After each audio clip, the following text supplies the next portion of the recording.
নমস্কার বন্ধুরা, রোশনাই সিরিয়ালের আগামী পর্বে দেখানো হবে রোশনাইয়ের বাবা মারা গেছে, কিন্তু তার শ্রাদ্ধ এখনো হয়নি। কিন্তু আরণ্যক রোশনাইকে বাড়িতে নিয়ে এসেছে বলে গরিমা প্রচন্ড রেগে আছে। জাহ্নবী গরিমার রাগ ভাঙার জন্য নোংরা একটা প্ল্যান করেছে। কায়দা করে রোশনাইয়ের মোবাইল চুরি করে এনেছে।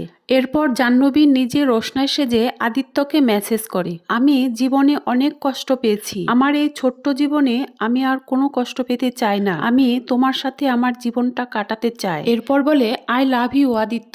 আমরা জানি আদিত্য রোশনাইকে কতটা ভালোবাসে। আদিত্য রোশনাইয়ের এইরকম মেসেজ পেয়ে খুব খুশি হয়। ওদিকে দুঃখী রোশনাই বাবার সুখে কাতর, তাই মোবাইল কোথায় আছে সেদিকে তার খেয়াল নেই। এদিকে জাহ্নবী সারা রাত ধরে আদিত্যকে মেসেজ করতে থাকে। গরিমা, আরণ্যকের মা, রাজা এরা মজা দেখতে থাকে। পরের দিন সকালে রোশনাই বাবার ছবি বুকে নিয়ে কাঁদতে থাকে আর বলে, বাবা আমি কত বললাম চলো আমরা এই শহর থেকে দূরে কোথাও চলে যাই, এই সব কেস করতে হবে না, কোনো দরকার নেই এই সব কেসের, কিন্তু তুমি আমার কোনো কথা শুনলে না বাবা, তুমি আমাকে একা করে রেখে চলে গেলে, আমি এখন তোমাকে ছাড়া কিভাবে থাকবো, আমি ভাবছি বাবা এই কেসটা তুলে নেব। রোশনাই কাঁদতে থাকে হু হু করে। আরণ্যক বাইরে দাঁড়িয়ে রোশনাইয়ের সব কথা শুনে। আরণ্যক ভেতরে এসে রোশনাইকে বলে, রোশনাই তুমি এটা কি বলছো? তুমি কেসটা তুলে নিতে চাইছো? তুমি কি বুঝতে পারছো না সুরঙ্গমা আন্টি প্ল্যান করে তোমার বাবাকে মেরেছে? তুমি যদি কেসটা তুলে নাও তাহলে তো দোষীরা শাস্তি পাবে না। রোশনাই বলে, স্যারজি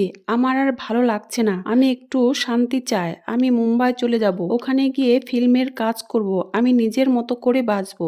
আরণ্যক রোশনাইকে বোঝায় তার বাবা রোশনাইয়ের হারানো সম্মান ফিরিয়ে দেওয়ার জন্য এই কেসটা লড়েছে, তাই রোশনাইয়ের উচিত এই কেসটা চালিয়ে যাওয়া। এরপর আরণ্যক রোশনাইকে বলে, যদিও আমার ঠাম্মি তোমার বাবার শ্রাদ্ধ এ বাড়িতে করতে বারণ করেছে, কিন্তু আমি সবাইকে পরিষ্কার জানিয়ে দিয়েছি তোমার বাবার শ্রাদ্ধ এ বাড়িতেই হবে। রোশনাই বলে, স্যারজি আমার বাবার শ্রাদ্ধ এ বাড়িতে হলে অনেক অশান্তি হবে, আর আমি চাই না আমার জন্য আপনাদের মধ্যে কোনো অশান্তি হোক। আরণ্যক বলে, তোমার বাবার শ্রাদ্ধ এ বাড়িতেই হবে, এটা আমার শেষ কথা। অন্যদিকে দেখায় গরিমা খুব আপসেট হয়ে থাকে। আরণ্যকের মা জাহ্নবী গরিমাকে বোঝায় রোশনাইয়ের বাবার শ্রাদ্ধ হয়ে গেলে রোশনাই এ বাড়ি ছেড়ে চলে যাবে। জাহ্নবী বলে, কাল রাতে আমি যে ডোজ আদিত্যকে দিয়েছি আদিত্য এ বাড়িতে এলো বলে। গরিমা বলে, জাহ্নবীদি তোমার কি মনে হয় তুমি রোশনাই সেজে আদিত্যকে বিয়ের কথা বলেছ বলে আদিত্য এলেই রোশনাই আদিত্যকে বিয়ে করে নেবে? এটা কখনো হবে না। জাহ্নবী বলে, তা হয়তো হবে না, কিন্তু বাদশার মনে যে সন্দেহ জাগবে সেটা তো নিশ্চিত, আর এটাই তো চাই বাদশা রোশনাইকে দূরে সরিয়ে দিক।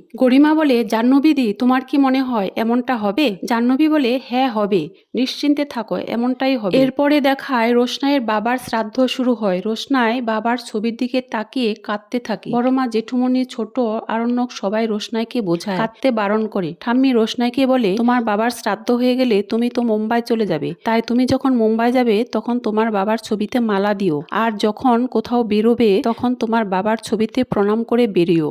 রোশনাই বলে। আরণ্যক বলে, রোশনাই তুমি কি সত্যি মুম্বাই চলে যাবে? রোশনাইয়ের পাশে বসে আছে বড় মা। বড় মার চোখ জলে ছলছল করছে। দুঃখী রোশনাই তার বাবার ছবির সামনে বসে আছে আর চোখ দিয়ে জল ঝরছে। আরণ্যকের পরিবার সবাই রোশনাইকে সান্ত্বনা দিতে থাকে। তখন মিনি এসে রোশনাইয়ের মন ভালো করার চেষ্টা করে। এরপর আসে আদিত্য। গরিমা জাহ্নবীকে বলে, দেখো আদিত্য এসেছে। জাহ্নবী বলে, আমি তো আদিত্যকে আসতে বারণ করেছি, তবুও কেন যে এলো? এদিকে আরণ্যক ভাবছে রোশনাই আদিত্যকে ডেকেছে, আর রোশনাই ভাবছে স্যারজি মনে হয় আদিত্যকে ডেকেছে। জাহ্নবী আদিত্যর কাছে এগিয়ে এসে বলে, আপনি এসেছেন, খুব ভালো লাগছে। আদিত্য বলে, তাই আপনি ঠিক বলছেন তো? জাহ্নবী বলে, ঠিকই বলছি, কিন্তু আপনি এমন সময় এসেছেন যে সময়টা রোশনাইয়ের বাবার শ্রাদ্ধের অনুষ্ঠান চলছে। তখন আরণ্যক এসে আদিত্যকে হাই হ্যালো বলে। গরিমা এসে আদিত্যকে বলে, নিশ্চয়ই আপনাকে আরণ্যক আসতে বলেছে। আদিত্য বলে, না না। আরণ্যক বলে, কই আমি তো কোনো কল করিনি। জাহ্নবী বলে, তাহলে নিশ্চয় রোশনাই ফোন করেছিল।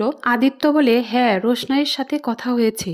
আরণ্যক রোশনাইয়ের দিকে তাকায় আর ভাবতে থাকে, আমি তো কাল রোশনাইকে বলেছিলাম আদিত্যকে জানানোর জন্য, কিন্তু ও তো বলল আদিত্যকে জানাবে না। রোশনাই সেই আদিত্যকে জানালো ঠিকই, কিন্তু আমার কাছে সে কথা গোপন করলো কেন? তো বন্ধুরা, আরণ্যকের মনে আদিত্যকে নিয়ে যে সন্দেহর দানা বাঁধলো তার ফল কি হতে চলেছে সেটা জানতে হলে আমার সাথেই থেকো পরের আপডেট পাওয়ার জন্য।